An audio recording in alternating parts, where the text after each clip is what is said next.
दोस्तों, अमेरिका में कयामत की एक बहुत बड़ी निशानी हम अपनी आंखों से पूरी होते हुए देख रहे हैं और नबी करीम सल्लल्लाहु अलैहि वसल्लम की वह बात आज सच साबित हुई जो आपने आने वाले इस दौर के बारे में पेशन गोई फरमाई थी। अमेरिका का एक बड़ा हिस्सा लॉस एंजलिस आग में झुलसा पड़ा है और आग ऐसी है कि जिसके सामने दुनिया की सबसे बड़ी ताकत सुपर पावर हार मान चुकी है। और 2025 में नबी करीम सल्लल्लाहु अलैहि वसल्लम की वह कौन सी बात आज सच साबित हुई जो आपने 1400 साल पहले पेशन गोई फरमाई थी। यह जानकर यकीनन आप हैरान रह जाएंगे। आपसे गुजारिश है कि इस वीडियो को एंड तक जरूर देखें। दोस्तों, अमेरिकी शहर लॉस एंजलिस में 10 एकड़ से शुरू होने वाली आग ने 26 एकड़ रकबा फूंक कर रख दिया है। इस कुदरती कहर का अंदाजा इस बात से लगाया जा सकता है कि अमेरिका से 7,500 फायर फाइटर्स इस आग को बुझाने की कोशिश कर रहे हैं, लेकिन आग है कि फैलते ही जा रही है। यह आग मुकम्मल तौर पर बेकाबू हो चुकी है। अमेरिका में लगी इस आग को अब तक की सबसे बड़ी आग कहा जा रहा है। अंदाजों के मुताबिक अमेरिका को अब तक 50 अरब डॉलर का नुकसान हो चुका है। 15,000 घर जलकर खाक हो चुके हैं और 1 लाख से ज्यादा आबादी हिजरत करने पर मजबूर हो चुकी है। यह आग मुकम्मल तौर पर बेकाबू है। अमेरिका ने हार मानकर कुदरत के इस कहर के सामने अपने हाथ खड़े कर दिए हैं और इस भयंकर आग में मशहूर जमाना नगरी हॉलीवुड को भी अपनी चपेट में ले लिया है। लॉस एंजलिस को अमेरिका का सबसे ज्यादा आबादी वाला शहर माना जाता है, जहां बड़े बड़े सेलिब्रिटी और दुनिया के अमीर तरीन लोगों के यहां घर थे जो जलकर खाक हो चुके हैं। ये घर जो आपको स्क्रीन पर नजर आ रहा है 35 मिलियन डॉलर का था, जिसको कुदरत के कहर ने जलाकर खाक कर दिया। इस शहर की आबादी 40 लाख के करीब है। इस खौफनाक आग की वजह से शहर में इमरजेंसी नाफिज कर दी गई है। याद रहे दोस्तों, ये वही लोग हैं जो अपना टैक्स दे देकर फिलिस्तीन के मासूम लोगों का जेनोसाइड करवा रहे थे।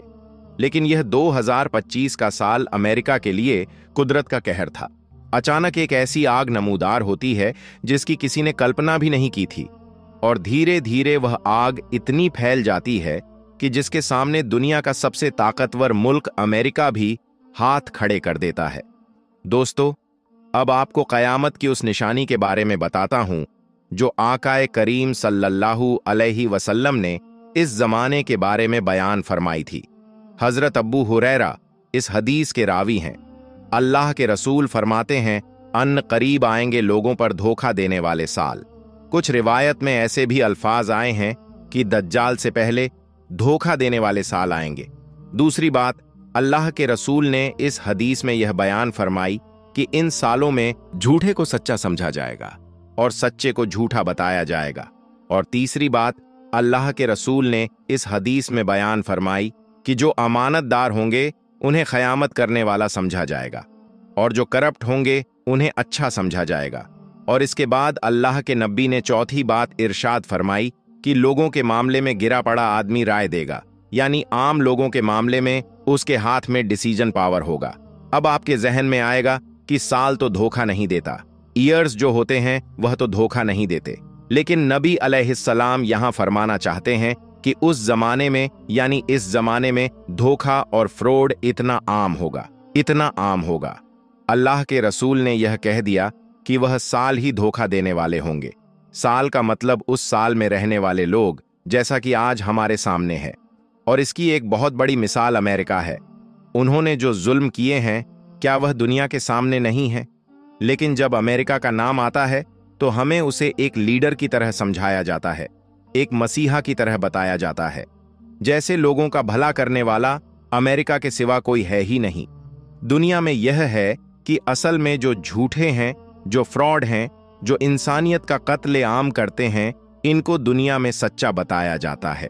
और जो मजलूम हैं, जो अच्छे लोग हैं, जो अपना डिफेंस कर रहे हैं, जैसे फिलिस्तीन के लोग, उनका क्या बताया जाता है? उनका झूठा बताया जाता है। यही अभी चल रहा है कि झूठों को सच्चा बताया जाएगा और सच्चे को झूठा बताया जाएगा।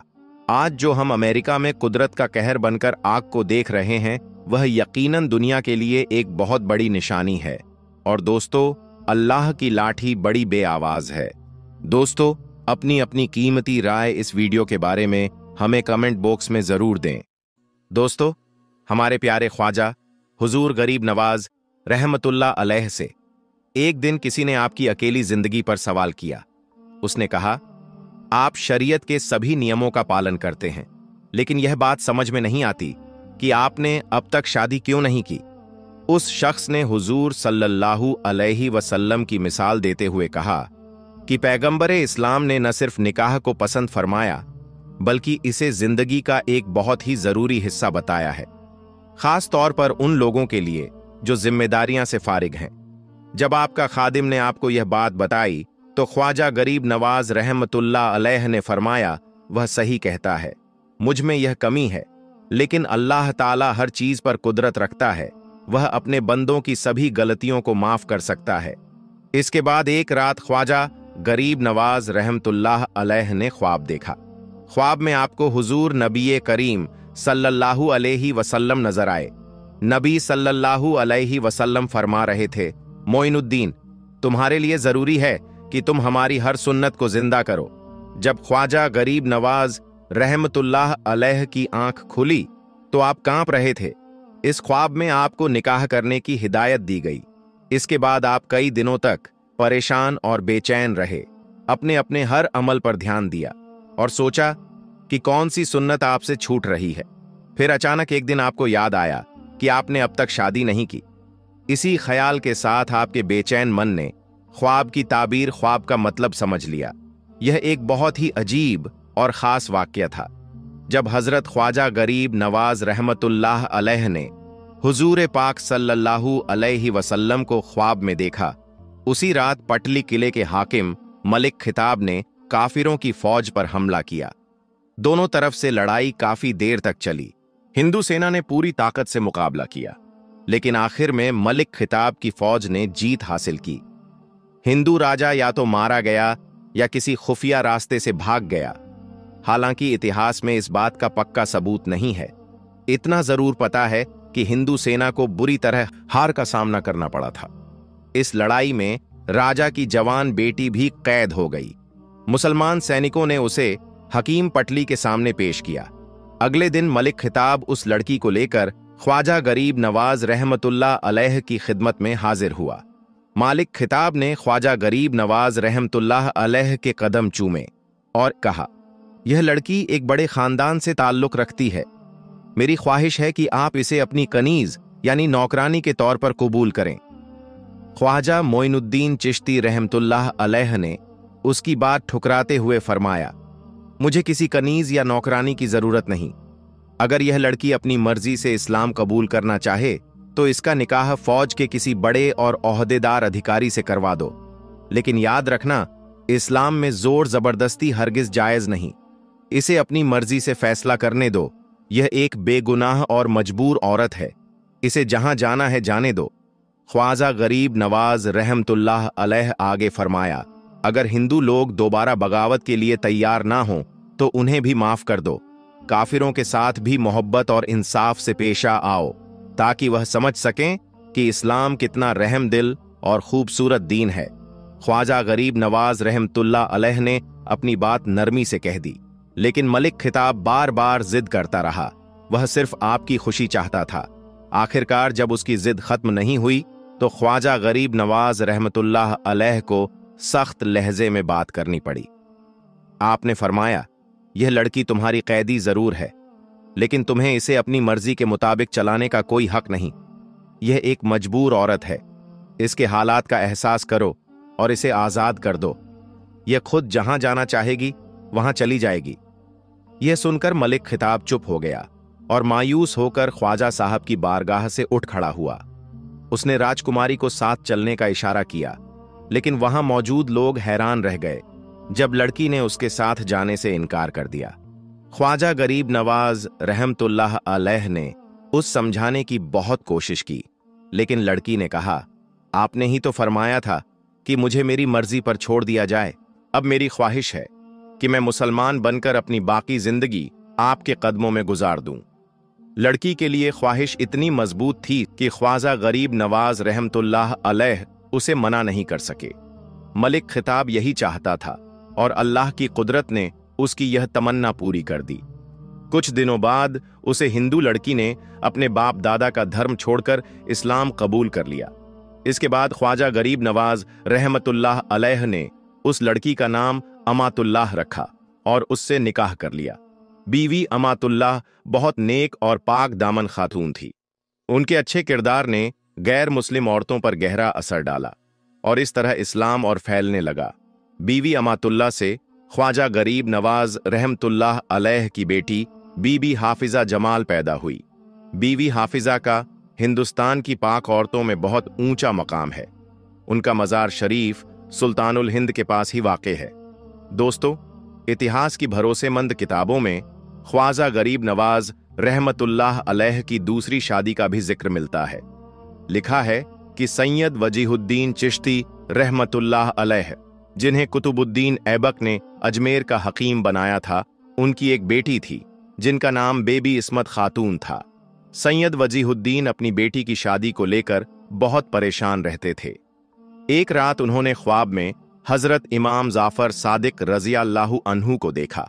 हजरत इमाम जाफर सादिक रज़ियल्लाहु अन्हु ने फरमाया, ए फर्जंद, फिक्रमंद मत हो। बारगाहे रिसालत से हुक्म है कि अपनी बेटी का निकाह हजरत ख्वाजा मोइनुद्दीन चिश्ती रहमतुल्लाह अलैह से कर दो। सुबह उठकर सैयद वजीहुद्दीन ने ख्वाजा गरीब नवाज रहमतुल्लाह अलैह की खिदमत में हाजिर होकर अपना ख्वाब बयान किया।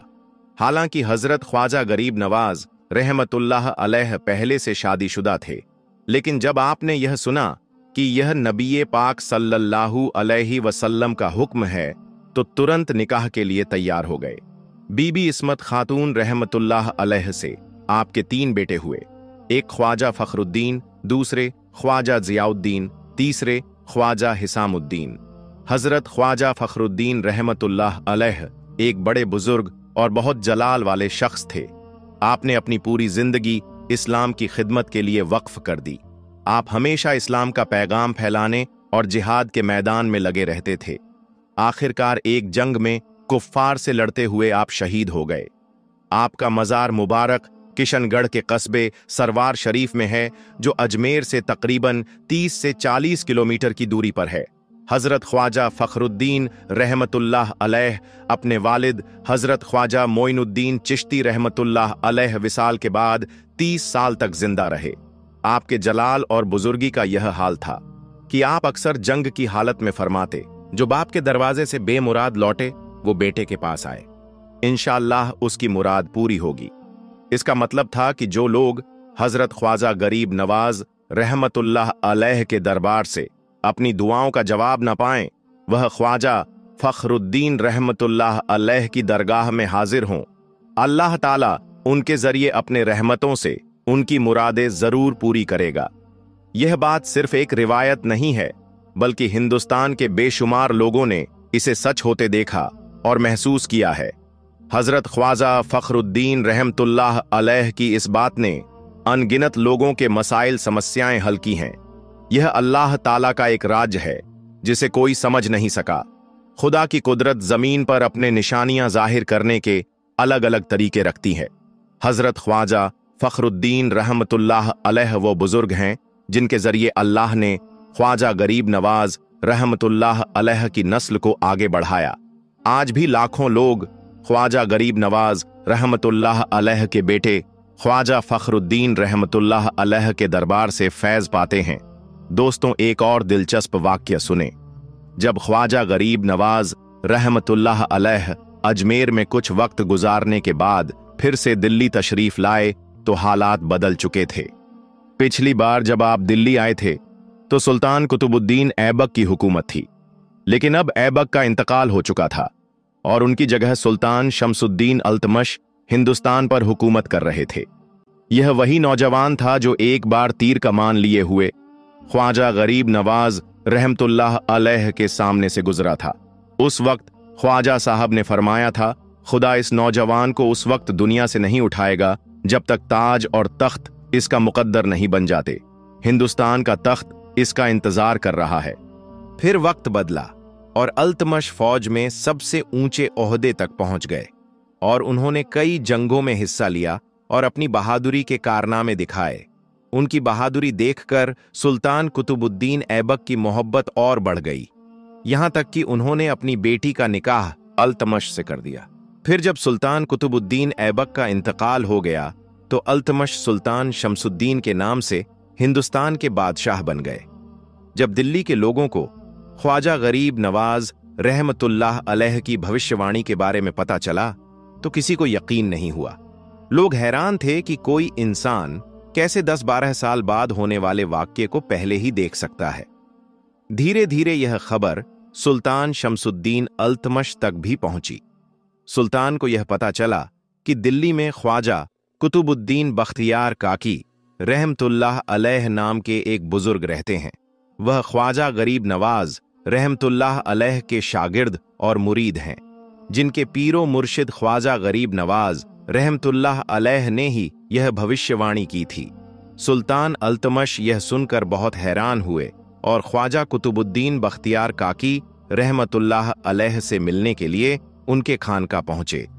पहली ही मुलाकात में सुल्तान इतने प्रभावित हुए कि उन्होंने इस दरगाह का हमेशा के लिए गुलाम बनने का फैसला कर लिया। अल्तमश एक नेक दिल और फकीर पसंद इंसान थे। इतिहास की किताबों में ऐसे कई वाक्य दर्ज हैं जो बताते हैं कि सुल्तान शमसुद्दीन अल्तमश न सिर्फ दरवेशों को पसंद करता था बल्कि अपने किरदार के लिहाज से खुद भी एक दरवेश था। सुल्तान शमसुद्दीन अल्तमश ने एक बार ख्वाजा गरीब नवाज रहमतुल्लाह अलैह के कदम चूमे और अदब से कहा, ऐ ख्वाजा, हिंद के असली सुल्तान तो आप हैं, मैं तो बस आपका गुलाम, आपकी दुआओं की बरकत से ही मैं इस मकान तक पहुंचा हूं। ख्वाजा गरीब नवाज रहमतुल्लाह अलैह ने यह सुनकर फरमाया, जिसका नाम कातिबे तकदीर ने सुल्तानों की लिस्ट में लिखा हो वह सुल्तान बनकर ही रहेगा। हम दरवेशों का सुल्तानों से कोई वास्ता नहीं, यह तो अल्लाह का एक फैसला था जो तुम पर जाहिर हुआ, वरना सारी दुनिया मिलकर भी अल्लाह के फैसले को नहीं बदल सकती। अल्लाह जिसे देना चाहता है बिना किसी वजह के दे देता है, और जब वह सुनना चाहता है तो गुनहगारों की भी सुन लेता है, लेकिन अगर वह सुना ना चाहे तो परहेजगारों के रोने और गिड़गिड़ाने की भी परवाह नहीं करता। इसके बाद ख्वाजा गरीब नवाज रहमतुल्लाह अलैह ने सुल्तान को नसीहत देते हुए फरमाया, अगर तुम सच्चाई के साथ अपने असलियत पर गौर करो तो इस दुनिया के धोखे में नहीं फंसोगे। ख्वाजा गरीब नवाज रहमतुल्लाह अलैह के असरदार लहजे और गहरी बातों ने सुल्तान अल्तमश को इतना प्रभावित किया कि वह रो पड़ा। उसकी आंखों के सामने अतीत की सारी बातें जैसे फिर से जिंदा हो गईं।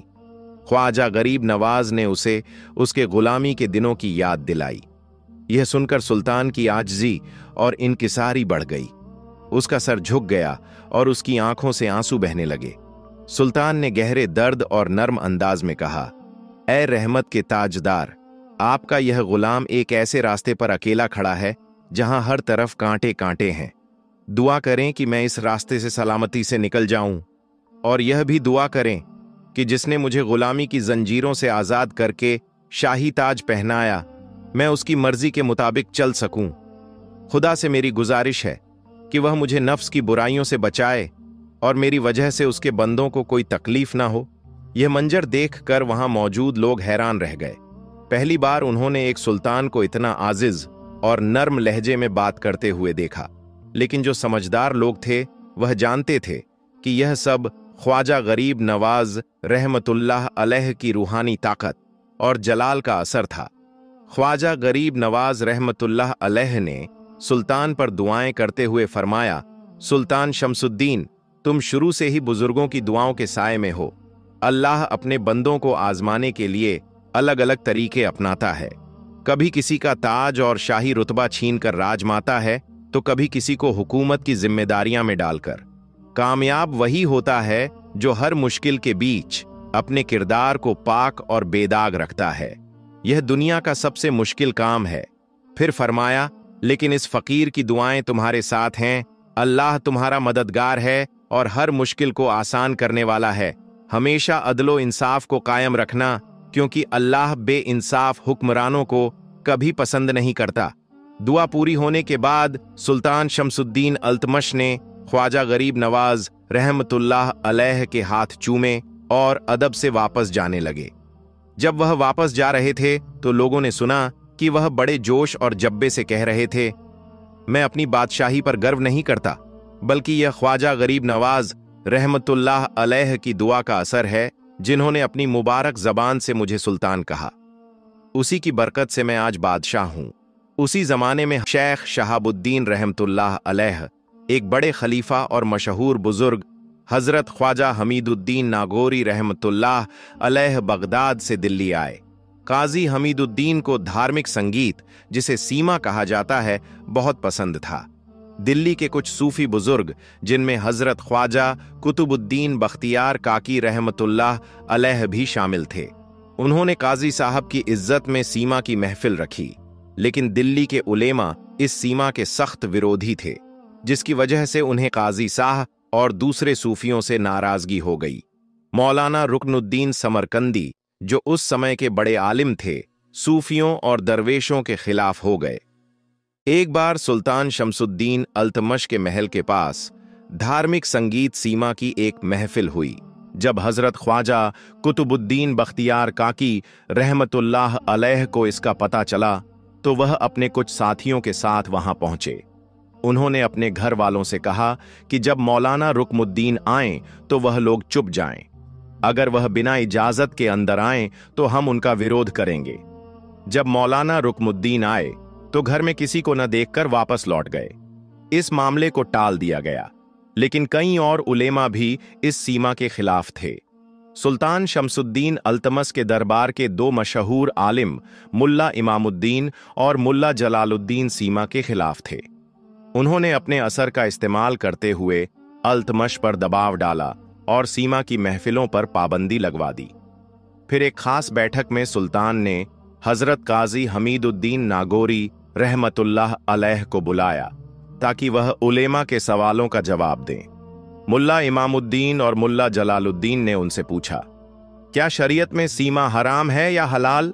काजी साहब ने गर्मजोशी के साथ जवाब दिया कि सीमा उन लोगों के लिए हलाल है जो अल्लाह के करीब हैं, और उन लोगों के लिए हराम है जो केवल दुनियादारी में लगे हुए हैं। हजरत काजी हमीदुद्दीन नागौरी रहमतुल्लाह अलैह ने उलेमा के सवालों का जवाब देने के बाद सुल्तान शमसुद्दीन अल्तमश से कहा, क्या आपको याद है जब बचपन में गुलाम थे और आपके मलिक के घर में सीमा की महफिल हो रही थी? आप पूरी रात एक चिराग लेकर खड़े रहे और उन फकीरों ने आपकी मदद से खुश होकर दुआ दी, और उन्हीं फकीरों की दुआ से अल्लाह ने आपको बादशाह बना दिया। काजी साहब की बात सुनकर सुल्तान अल्तमस की आंखों में आंसू आ गए और वह बहुत भावुक हो गए। इसके बाद सुल्तान ने काजी साहब को अदब के साथ विदा किया। फिर सुल्तान खुद भी सीमा की महफिलों में हिस्सा लेने लगे, और यह शौक इतना बढ़ा कि वह हजरत ख्वाजा कुतुबुद्दीन बख्तियार काकी रहमतुल्लाह अलैह के मुरीद बन गए। दोस्तों, यह वाकया पंजाब की एक छोटी सी गांव का बताया जा रहा है। यहां पर एक हिंदू और मुस्लिम का घर पास पास में था। हिंदू के घर में एक 5 साल की बच्ची थी। वह पास में ही अपनी सहेली के घर में जाया करती थी। जिस तरह आम घरों के बच्चे अपने आसपास खेलने जाया करते हैं, वैसे ही यह बच्ची भी अपने पास के घर में खेलने जाया करती थी। यह बच्ची जिस बच्चे के साथ खेलने जाया करती थी वह मुसलमान थी, और उसकी मां अपने घर में बच्चों को कुरान मजीद सिखाया करती थी।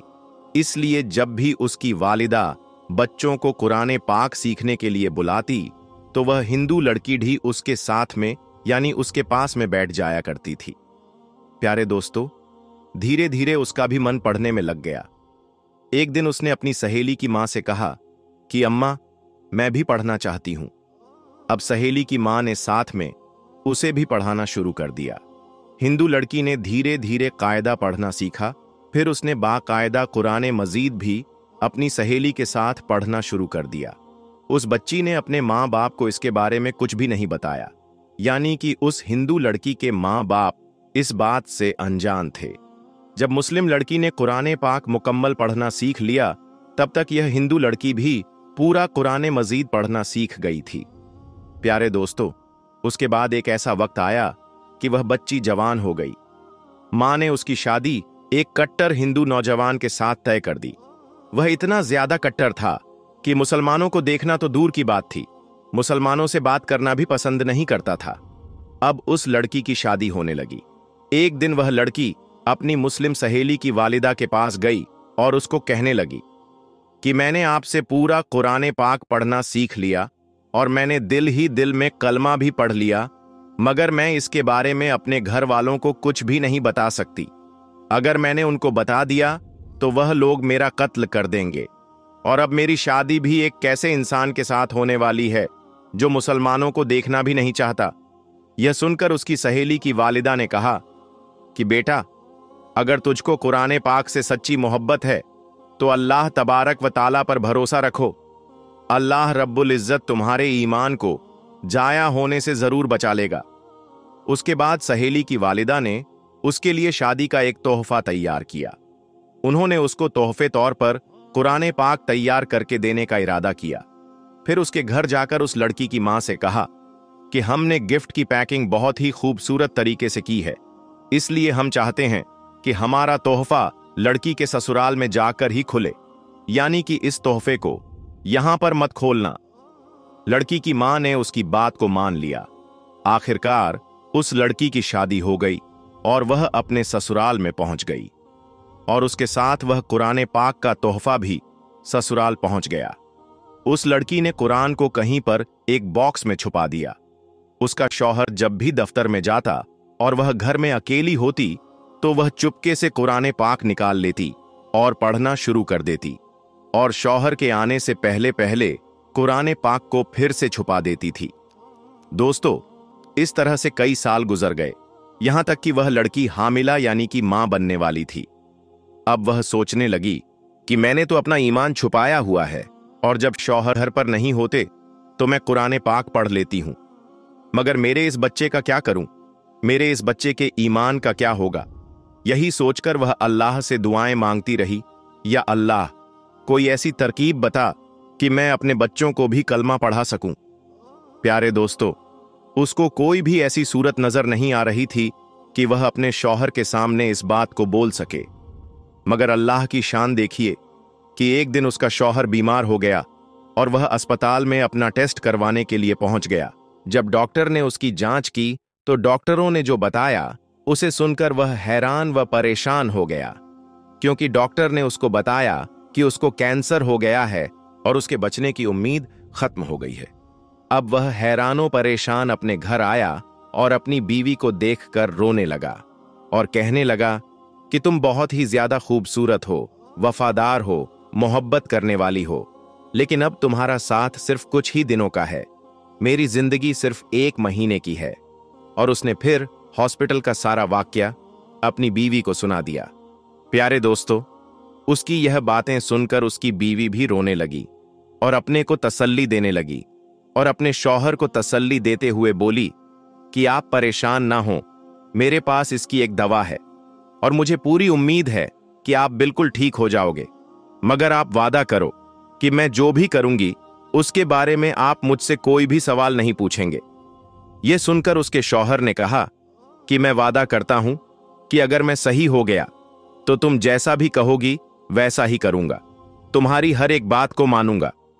उसके बाद उस लड़की ने कुरान पाक की सूरह फातिहा पढ़कर अपने शौहर के ऊपर दम करना शुरू कर दिया, क्योंकि उसने अपनी सहेली की वालिदा को देखा था कि जब भी कोई बीमार होता तो वह सूरह फातिहा पढ़कर दम किया करती थी।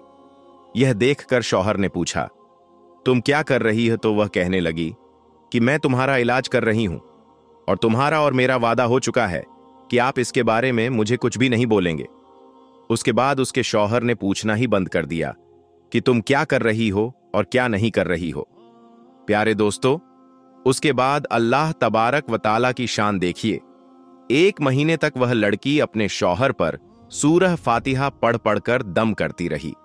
1 महीने के बाद उसने फिर से टेस्ट करवाया तो उसकी रिपोर्ट देखकर डॉक्टर भी हैरान हो गए, क्योंकि उस रिपोर्ट में उन्होंने देखा कि उसको कैंसर का नामो निशान भी मौजूद नहीं था, और जांच में आया कि उसको तो कहीं भी कैंसर नहीं हुआ था। प्यारे दोस्तों, अल्लाह ने अपनी कुदरत से उस शख्स को पूरी तरह से सेहतमंद कर दिया। जब वह बिल्कुल ठीक हो गया तो वह बहुत खुश हुआ। बीवी से पूछने लगा कि यह सब कैसे मुमकिन हुआ, और बोला अब तुम क्या चाहती हो? मैं तुम्हारी हर एक बात को पूरा करूंगा। बीवी ने उसके बाद बेझिझक तमाम बातें अपने शौहर को बता दी कि किस तरह से वह अपनी सहेली के घर पर खेलने जाया करती थी और किस तरह से वह कुरान पाक पढ़ना सीखी थी और किस तरह से उसको कुरान पाक तोहफे में मिला और किस तरह से वह घर में छुप छुप कर कुरान पाक पढ़ा करती थी। उसके बाद उसने अपने शौहर से कहा कि अब तुम भी कलमा पढ़ लो और मुसलमान हो जाओ। अब शौहर उसकी बात को मना नहीं कर सकता था क्योंकि उसने वादा किया था। अब उसके शौहर ने भी कलमा पढ़ लिया। दोस्तों, उसके बाद उस औरत के यहां बेटा पैदा हुआ और वह भी मुसलमान पैदा हुआ।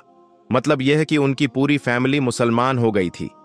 मगर अभी भी उनको डर इस बात का था कि अगर उनके बारे में अपने घर परिवार और समाज के लोगों को बताएंगे तो वह उनको मार डालेंगे। शौहर ने बीवी से कहा कि तुम इस बात की फिक्र बिल्कुल भी मत करो, इसका बंदोबस्त मैं खुद करूंगा। उसके बाद उसने जॉब के लिए सऊदी अरब की एक कंपनी में अप्लाई किया और अल्लाह की कुदरत से उसकी जॉब भी सऊदी अरब की एक छोटी सी कंपनी में लग गई। अब वह अपनी बीवी बच्चों को लेकर सऊदी अरब चला गया और बाकी की तमाम जिंदगी सऊदी अरब में गुजारने लगा। वहां पर वह कुरान भी पढ़ते हैं और नमाज भी 5 वक्त की पढ़ते हैं। दोस्तों, यह है अल्लाह की शान। अल्लाह जिसकी चाहे जिंदगी संवार दे और जिसकी चाहे उसकी जिंदगी को बिगाड़ दे। प्यारे दोस्तों, हमारे गांव में एक साजिद नाम का लड़का रहता था जो कोई खास पढ़ा लिखा तो नहीं था और ना ही उसकी कोई खास शक्ल सूरत थी। इस वजह से कहीं पर भी उसकी शादी नहीं हो रही थी। लेकिन उसकी एक खूबसूरत कजन थी जिसका नाम जरीना था, जिससे वह दिल ही दिल में मोहब्बत करता था। एक दिन साजिद ने अपने घर वालों से कह दिया कि मैं अपनी इस कजिन के साथ शादी करना चाहता हूं। इसीलिए फिर साजिद के घर वालों ने इस बात पर जोर दिया तो जरीना ने हां कह दिया और दोनों का निकाह हो गया और रुखसती भी हो गई। फिर जब जरीना साजिद के घर पहुंच गई और जब उसके साथ रहने लगी तब उसे यह पता चला कि यह लड़का तो वाकई में एक जाहिल इंसान है। ये देखकर वो सोच में पड़ गई कि इसकी ना ही शक्ल सूरत अच्छी है और ना ही इसमें कोई अक्ल है। मेरी सारी जिंदगी इस जाहिल इंसान के साथ में कैसे गुजरेगी। बस यही बातें सोचकर जरीना ने अपने दिल ही दिल में साजिद को नापसंद करना शुरू कर दिया, लेकिन वह खामोश रही। और प्यारे दोस्तों, शादी के 3-4 दिन के बाद में आमतौर दुल्हन अपने माँ बाप के घर में चली जाती है। वैसे ही यह लड़की भी अपने घर चली गई, यह सोचकर कि मैं कभी भी इस घर में वापस नहीं आऊंगी। लेकिन उसको अपने माँ बाप के साथ में बात करने की हिम्मत नहीं हो रही थी, क्योंकि एक तो इनका करीब का रिश्ता था और दूसरा उसने खुद शादी के लिए हां की थी। तीसरे दिन साजिद अपनी बीवी को लाने ससुराल पहुंच गया और अपनी बीवी को साथ लेकर वो चल पड़ा। अब उन्हें एक गांव से दूसरे गांव में जाना था। रास्ते में बीवी ने शौहर से कहा कि मुझे बहुत जोर की प्यास लगी है, तो करीब ही एक कुआं था। शौहर उस कुएं के पास गया और अपनी गठरी एक तरफ रख दी और फिर डोल के जरिए पानी बाहर निकालने लगा। यह देखकर शैतान ने बीवी के दिल में ऐसी बात डाली थी कि उसने जाकर पीछे से अपने शौहर को धक्का दे दिया और जिससे उसका शौहर कुएं में जाकर गिर गया। बीवी ने अपने दिल में सोचा कि यह तो यहां पर मर जाएगा और मेरा हमेशा हमेशा के लिए इससे पीछा छूट जाएगा। ऐसी बातें सोचती हुई वह वापस अपने माँ बाप के घर चली गई और उसने वहां जाकर औरतों वाले नखरे करने शुरू कर दिए। वो रोती हुई अपने घर पहुंची। बाप ने जब अपनी बेटी को रोते हुए देखा तो उसने पूछा कि बेटी, क्या हो गया है? तो इस पर बेटी ने बताया कि मेरा शौहर मुझे एक जगह पर बिठाकर पता नहीं कहां चला गया था। काफी देर इंतजार करने के बाद भी वह वापस नहीं आया। मैं वहां पर अकेली थी, मैं बहुत डर रही थी, इसीलिए मैं घर आ गई। बेटी की ये बातें सुनकर मां बाप को भी बड़ा गुस्सा आया। वह भी कहने लगे, अरे वह तो बड़ा बेवकूफ इंसान है, हमारी बेटी को वह इस तरह से कैसे लावारिस छोड़कर चला गया। तो प्यारे दोस्तों, यह तो हुई इधर की बात। अब उधर के बात सुनिए। जब उसका वह शौहर पानी में गिरा तो उसने अपनी जान बचाने के लिए अपने हाथ पांव मारे तो उसका एक हाथ उस रस्से पर पड़ गया जिसके साथ में वह डोल बंधा हुआ था। उसने उस रस्से को मजबूती से पकड़ लिया और इस तरह से वह गिरने से बच गया। थोड़ी देर बाद उसने हिम्मत की और वह आहिस्ता आहिस्ता उस रस्सी के सहारे ऊपर चढ़ता हुआ कुएं से बाहर निकल गया।